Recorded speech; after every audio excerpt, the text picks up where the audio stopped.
Hey everybody, this is Hardy from Who's Your Anime. So yesterday I went to watch the King of Fighters live-action adaptation movie. Here's the ticket in which I went to the mall to watch the 2:05 showing of King of Fighters, and I paid $5 just to watch the film. Now I know this isn't an anime or a movie based on anime, but the video games were anime influenced, so I guess that could be anime related, so to speak. But anyway, here is my review of King of Fighters, the live adaptation. It's not fair to deny me of the cross I bear that you ought to know. Based on a video game, King of Fighters tells the story of CIA agent Mai Shiranui, who's going undercover as Iori Yagami's girlfriend. And she's also a participant in the King of Fighters tournament, which can be entered by putting an earpiece into her ear and going into another dimension and fighting another opponent. As Iori was displaying some ancient artifacts in a museum, the artifacts were stolen by a man named Rugal, and he is using them to go into the King of Fighters dimension so that he can find the Orochi and become the King of Fighters. Now Mai, with the help of Terry Bogard, Chizuru, Iori, and Kyo Kusanagi, must stop Rugal from becoming the King of Fighters and unleashing Orochi in order to merge the King of Fighters dimension with our dimension. So this is an action film based off the SNK video game and directed by Gordon Chan, who worked on films like The Medallion. You know, that Jackie Chan movie? If I had to sum up this film in one word, especially towards a fan of King of Fighters, it would have to be ouch! Really, I mean, this film was like a punch in the nuts to anyone who loves King of Fighters. I mean, this has got to be the worst movie based on a video game that I have seen this year. Well, until Uwe Boll comes up with something crappier. I mean, for me, this is truly the Battlefield Earth of movies based on video games. And ironically, like that movie, it also has tilted camera angles, which is like a total pain in the freaking neck. I mean, I'm not gonna say it's a bad adaptation, I just think it's not the right adaptation. I mean, I paid $5 just to see characters kick some ass, but instead, I got something else. I felt like I was watching KOF the Drama Edition. I mean, there was more drama in this movie than there was fighting. I mean, I felt like I was watching The Bold and the Freaking Beautiful. And even if you saw the fight scenes, half of the fight scenes were almost unwatchable because it had really bad camera angles.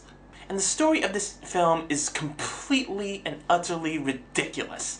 I mean, this whole going to another dimension and fighting other opponents? That is the stupidest thing I've heard since anything Uwe Boll has ever written. Not to mention that there are certain things which I wish they could have explained. Like, how is it a half-naked Maggie Q goes into another dimension and ends up with clothes on? No explanation! As for the fight scenes, it was somewhat decent, but poorly choreographed. As for the characters, only a handful from the video game, like 10 of them at least, appear in this movie. But I felt that most of the actors who played their video game counterparts were weak or nothing like their video game characters. You know what, let's take Rugal for example. I mean, when he first fights Vice and Mature in that King of Fighters dimension, he fights them in a hockey suit! I'm totally not kidding about this. Now, I don't really remember much of the video games, but when did Rugal ever wear a hockey suit? Oh, and how about Terry Bogard being a CIA agent? 2 words, way off. The film designs of this movie is simply mediocre. I mean, many of the fight scenes were taking place in really dark areas, like a dojo, a freezer, or even an alleyway. I mean, would it kill them to fight someplace a little more vibrant? I don't know, maybe they didn't have the budget to put it in a nice place or something, I don't know.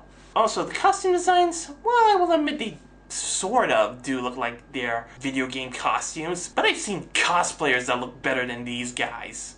And as for the special effects, like those flaming arms and legs and other superpower stuff in this video game movie, I mean, I will admit it's a little better than Street Fighter Legend of Chun-Li special effects, but it's just silly. Especially when you see the Orochi, which is this ball of snakes floating in midair.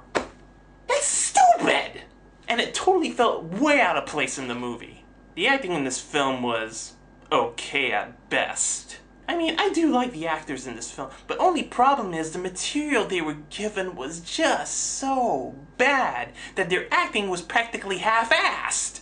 I mean, I felt really sorry for the actors who were in this film because it's like they knew this movie was going to be crap. And I totally felt it in the acting. It was bad. I mean, the only person who seems to be enjoying his job in this movie is Ray Park, who plays Rugal, who has got to be the worst villain in a movie based on a video game that I have ever seen. Now, I like Ray Park in Star Wars and G.I. Joe, but this film, this is his worst role ever. The music in this film is unmemorable. Seriously, I really don't remember the music. I mean, all I remember is that it was loud, it was boring, and it did nothing for this movie. I tell you, nothing! Nothing! In the end, King of Fighters is crowned the worst movie based on a video game that I have ever seen this year. Well, until Uwe Boll makes something crappy or Resident Evil Afterlife ends up becoming crap too. If you're a KOF fan, seriously, if you're a King of Fighters fan and you're a fan of the video games, you will not watch this movie. I would even beg you not to download this movie. Don't even buy the DVD if it comes out. And if it ever comes in cinema, no. The answer is no. You will not go up there and watch this movie, ever. So, that's my review of King of Fighters. I give this film a 1 out of 5. See ya!